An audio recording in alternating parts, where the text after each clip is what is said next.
Assalamualaikum warahmatullahi wabarakatuh.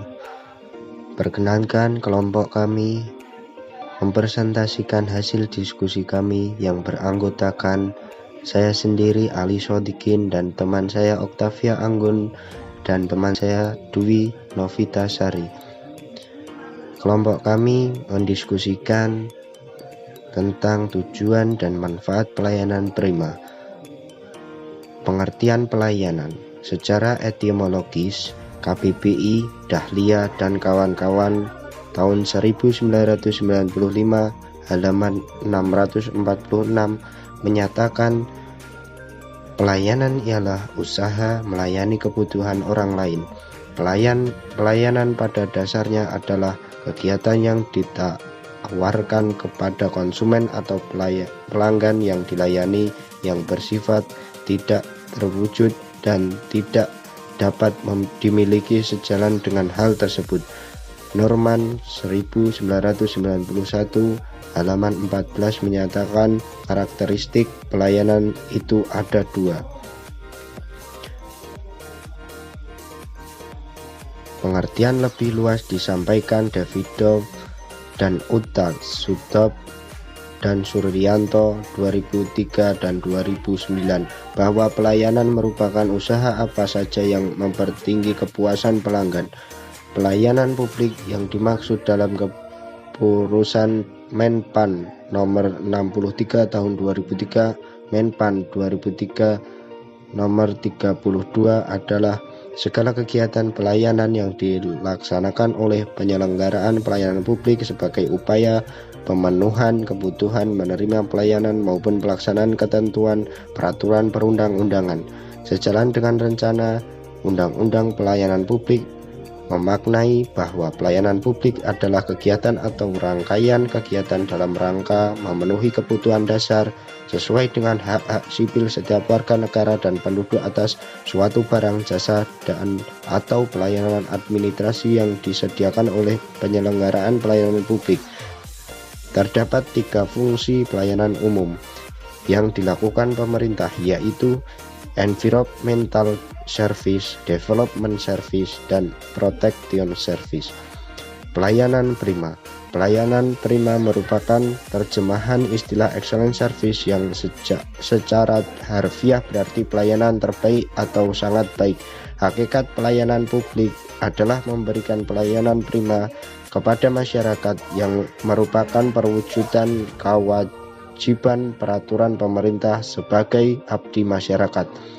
Agenda perilakuan pelayanan sektor publik Sespan Naslan dalam Nur Hashim 2004 halaman 6 menyatakan bahwa pelayanan prima memiliki 4 poin.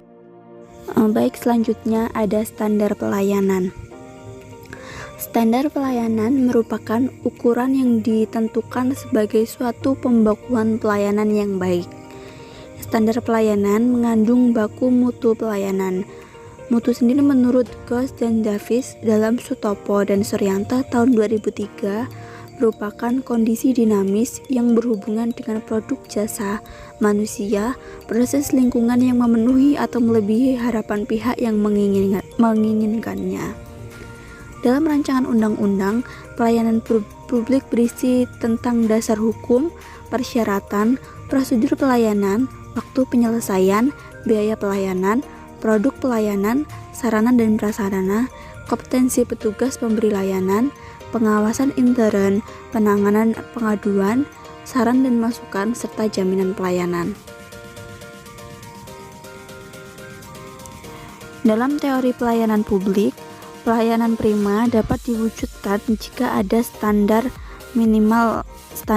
pelayanan minimal atau SPM.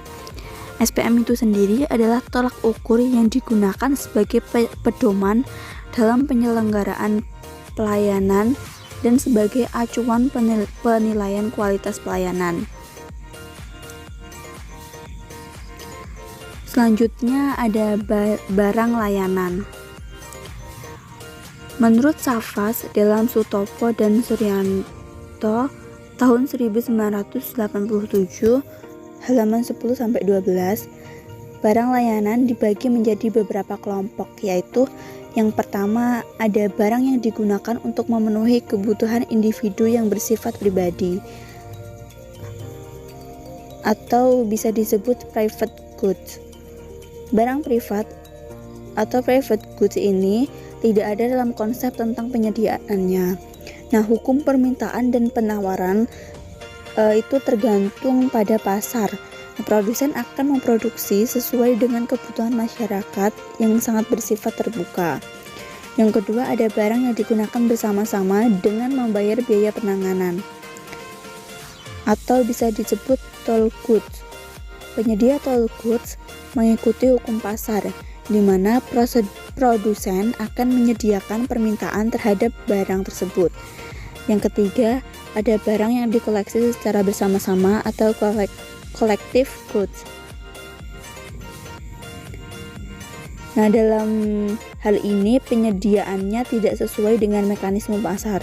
Nah, jadi barang itu digunakan secara terus-menerus, secara bersama-sama, sehingga sulit untuk diukur tingkat pemakaian tiap individunya. Dengan begitu, penyediaannya dilakukan secara kolektif, yaitu dengan membayar pajak. Yang terakhir, ada barang yang digunakan dan dimiliki umum atau common pools good. Penyediaan dan pengaturan barang dilakukan oleh pemerintah karena pengguna atau masyarakat tidak bersedia untuk membayar penggunaannya. Keempat barang tersebut sulit dibedakan karena pada tiap-tiap barang tidak murni tergolong dalam karakteristik suatu jenis barang secara tegas. Nah, menurut Osland dan Rajvini dalam Sutopo dan Suryanto tahun 2003, barang yang bersifat murni atau pure public goods memiliki 3 karakteristik. Yang pertama, penggunaannya tidak dimediasi oleh transaksi bersaing atau non-rivalry sebagaimana barang biasa. Yang kedua, tidak dapat diterapkan prinsip pengecualian atau non-excludability. Dan yang terakhir, individu itu menikmati barang tersebut dan tidak dapat dibagi, yang artinya digunakan untuk secara individu atau bukan secara kolektif. Yang selanjutnya, pelayanan merupakan suatu proses. Proses tersebut menghasilkan suatu produk yang berupa pelayanan, kemudian diberikan kepada pelanggan. Pelayanan dapat dibedakan menjadi 3 kelompok. Yang pertama adalah corn service. Corn service merupakan pelayanan yang diberikan kepada pelanggan sebagai produk utamanya. Misalnya untuk hotel berupa penyediaan kamar. Perusahaan dapat memiliki beberapa corn service, misalnya perusahaan penerbangan yang menawarkan penerbangan dalam negeri atau luar negeri. Yang kedua adalah facilitating service. Facilitating service merupakan fasilitas pelayanan tambahan kepada pelanggan. Misalnya, pelayanan check-in dalam penerbangan. Facilitating service ini merupakan pelayanan tambahan yang wajib. Kemudian yang ketiga adalah supporting service. Supporting service merupakan pelayanan tambahan untuk meningkatkan nilai pelayanan atau membedakan dengan pelayanan pesaing. Misalnya, restoran dalam satu hotel. Kemudian, janji pelayanan atau service offering merupakan suatu proses, yaitu interaksi antara pembeli dan penjual. Pelayanan meliputi berbagai bentuk. Pelayanan perlu ditawarkan agar dikenal dan menarik perhatian pelanggan. Pelayanan yang ditawarkan merupakan janji dari pemberi layanan kepada pelanggan yang wajib diketahui agar pelanggan merasa puas.